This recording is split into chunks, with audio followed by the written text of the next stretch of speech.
अजब गजब रहस्य। मुंबई से लगभग 300 किलोमीटर दूर सह्याद्री की पहाड़ियों के बीच बसे एक छोटे से गांव देवगढ़ में सूरज की किरणें भी मुश्किल से पहुंच पाती थीं।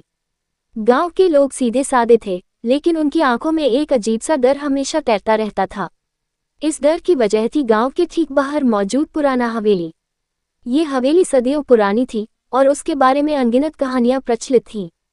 कहते थे कि हवेली के मालिक ठाकुर बलदेव सिंह एक क्रूर और लालची इंसान थे। उन्होंने गांव के कई लोगों को प्रताड़ित किया था और उनकी आत्मा आज भी हवेली में भटकती है। हवेली के चारों ओर एक गहरा सन्नाटा पसरा रहता था, जिसे तोड़ना किसी की हिम्मत की बात नहीं थी। एक दिन शहर से 4 दोस्त आकाश, प्रिया, रवि और नेहा एडवेंचर की तलाश में देवगढ़ पहुंचे। उन्होंने हवेली के बारे में कई कहानियां सुनी थीं और उनके मन में एक अजीब सा रोमांच था। गांव वालों ने उन्हें बहुत समझाया कि हवेली के पास न जाएं, लेकिन युवा जोश में डूबे दोस्तों ने उनकी बात नहीं मानी। अमावस्या की रात थी। चारों दोस्त टॉर्च और कैमरा लिए हवेली की ओर बढ़ चले। जैसे जैसे वे हवेली के करीब पहुंच रहे थे, हवा में एक अजीब सी ठंडक और सन्नाटा पसर रहा था। पेड़ों की शाखाएं भूतों की तरह हिल रही थीं और पत्तों की सरसराहट किसी फुसफुसाहट जैसी लग रही थी। हवेली का मुख्य द्वार जंग खाया हुआ था और उसे धकेलते ही एक भयानक चीख जैसी आवाज आई। अंदर घुसते ही उन्हें धूल और सीलन की गंध ने घेर लिया। चारों ओर मकड़ी के जाले और टूटे फूटे फर्नीचर बिखरे पड़े थे। प्रिया ने अपना मोबाइल निकाला और वीडियो बनाना शुरू किया। वे एक के बाद एक कमरों को पार करते गए। हर कमरा अपनी एक अलग कहानी बयां कर रहा था। कहीं बच्चों के खिलौने बिखरे थे तो कहीं पुरानी तस्वीरें। अचानक रवि को एक पुरानी अलमारी के अंदर एक लकड़ी का संदूक मिला। संदूक पर अजीब से निशान बने हुए थे। आकाश ने उसे खोलने की कोशिश की, लेकिन वह नहीं खुला।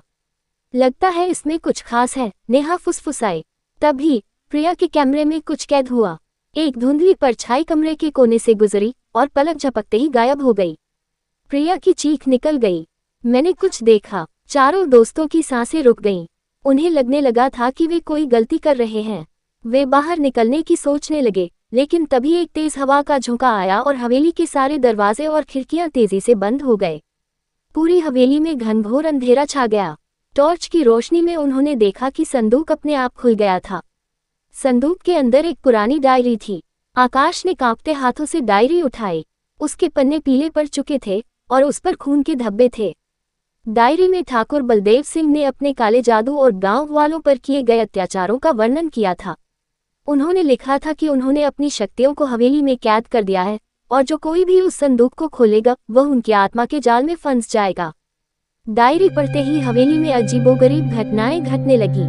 दरवाजे अपने आप खुलने बंद होने लगे, हवा में डरावनी फुसफुसाहटें सुनाई देने लगीं और दीवारों पर खून के निशान उभरने लगे। प्रिया और नेहा डर के मारे कांप रही थीं। रवि ने हिम्मत करके भागने की कोशिश की, लेकिन जैसे ही वह मुख्य द्वार की ओर बढ़ा, एक अदृश्य शक्ति ने उसे पीछे धकेल दिया। अचानक आकाश के हाथ से डायरी छूट गई और वह जमीन पर गिर पड़ी। डायरी के पन्ने तेजी से पलटने लगे और उसमें से एक काली धुंध निकलकर चारों ओर फैल गई। धुंध ने एक भयानक आकृति का रूप ले लिया, वही ठाकुर बलदेव सिंह।